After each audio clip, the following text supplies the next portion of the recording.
দুধ চা মনের মতন করে অনেক দিন পরে বানিয়ে খেলাম। খেতে তো পারি প্রতিদিনই, কিন্তু রাতের বেলায় ঘুম আসবে না বলে খেতেই পারি না।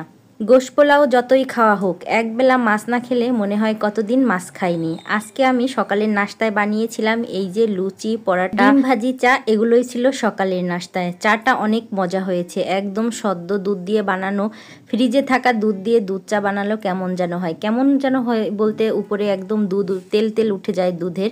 কিন্তু আজকের দুধ চাটা অনেক মজা হয়েছে, তৃপ্তি নিয়ে খেলাম আলহামদুলিল্লাহ। অনেকেই আছেন দিনের মধ্যে কয়েক বেলা চা হলে বেশ ভালো হয়।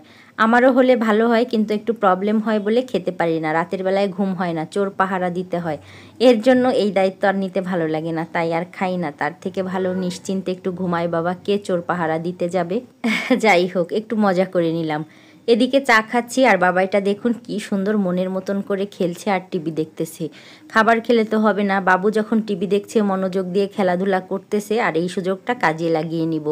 আগের দিনে তো খাসির মাংস রান্না ছিল, সেগুলোও কিছুটা রয়েছে। কিন্তু আমার যে বাবা ওই যে একবার দুইবার তিনবার মাংস খেলে চলবে না, মাছ না খেলে মনে হয় গলা শুকিয়ে গিয়েছে। তাই পাবদা মাছের একটা ঝোল তরকারি রান্না করেছি আলু পটল দিয়ে। আলহামদুলিল্লাহ, কালারটা যেমন সুন্দর হয়েছে আশা করি স্বাদও তেমনটাই হবে। কম মশলায় মাছের পাতলা ঝোলটা আমার বেশ পছন্দের। ভাত নিয়ে নিয়েছি, একদম গরম ভাত, ধোয়া ওড়া ভাত। আর মাছের তরকারি আর বাড়িনি, আজকে পাতিলেই রয়েছে, মানে কড়াইয়ের মধ্যেই রয়েছে। সচরাচর আমি এভাবে কখনো রাখি না, আর এভাবে তরকারি কড়াইয়ের মধ্যে থাকলে কেমন যেন একটা দাগ হয়ে যায়। পরবর্তীতে আবার এটা ভেবে তরকারিটা বেড়েই নিয়েছি যে না, এর থেকে ভালো বেড়ে নিই, না হলে কড়াইয়ে দাগ পড়ে যাবে। বেশ কয়েকবার এরকম আলসেমি করে একদম কড়াইয়ের মধ্যে দেখবেন কালচে কালচে একটা দাগ পড়ে গিয়েছে, যেটা আমি উঠানোর চেষ্টা করলেও উঠতে চায় না। পাবদা মাছ আমাদের অত একটা খাওয়া হয় না, কিন্তু সেদিন আপনাদের ভাইয়া বাবুর জন্য নিয়ে এসেছিল। আজকে তো বাবু কি খাবে, বাবুর মাও খাবে বাবুর সঙ্গে। তো এদিকে গরম ভাত আর এদিকে তো মাছের তরকারিটা নিয়ে নিয়েছি, অন্য আর কিছু নেইনি। এটা দিয়েই মনে হচ্ছে যে এক প্লেট ভাত অনায়াসে খেতে পারবো। গরম গরম তো, তাই খেতে একটু প্রবলেম হচ্ছে, ঠান্ডা হবে আস্তে আস্তে খেয়ে নিব। এরপরে দুপুরবেলা আর ক্যামেরাটা অন করিনি, চলে এসেছি সন্ধ্যের নাস্তা বানাতে।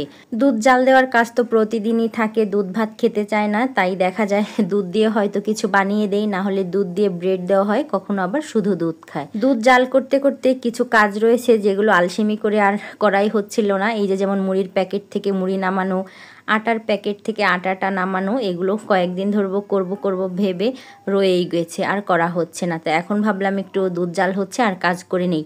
দুধ জাল হতে হতে আবার বাসায় কিছুটা ছিল সেমাই ভাজা, সেগুলো দিয়ে সেমাই রান্না করব। আর গতদিনের আনা ব্রেড রয়েছে, ভাবলাম যে সেমাই দিয়ে ব্রেডটা খেতে কিন্তু বেশ ভালোই। তবে দুধ দিয়েও কিন্তু ব্রেড খেতে ভালো লাগে, ভাবলাম একটু বেশি করে সেমাই রান্না করি, ফ্রিজেও থাকবে, আবার ইচ্ছে করে যখন তখন খেতে পারবে। এদিকে বাবুর জন্য সামান্য একটু সুজি রান্না করব, ওর সন্ধ্যার নাস্তা এটা। আর ছেলের সন্ধ্যার নাস্তা হচ্ছে ওই যে সেমাই রান্না করেছি আর ব্রেড, এই যে এগুলোই হচ্ছে আজকের সন্ধ্যার নাস্তা। সন্ধ্যায় আমার তেমন একটা খেতে ভালো লাগে না, প্রতিদিন নাস্তা বানাই তা না, তবে মাঝে মধ্যে একটু করে দিলে ওরাও কিন্তু খুশি হয়। আবার অনেক সময় দেখা যায় বায়না করে ঘরের খাবার খাওয়ার জন্য। এগুলোই ছিল আজকের সন্ধ্যের নাস্তা। আজ এই পর্যন্তই, পরবর্তী নতুন ভিডিওতে কথা হবে। সবাই ভালো থাকবেন, সুস্থ থাকবেন, আল্লাহ হাফেজ।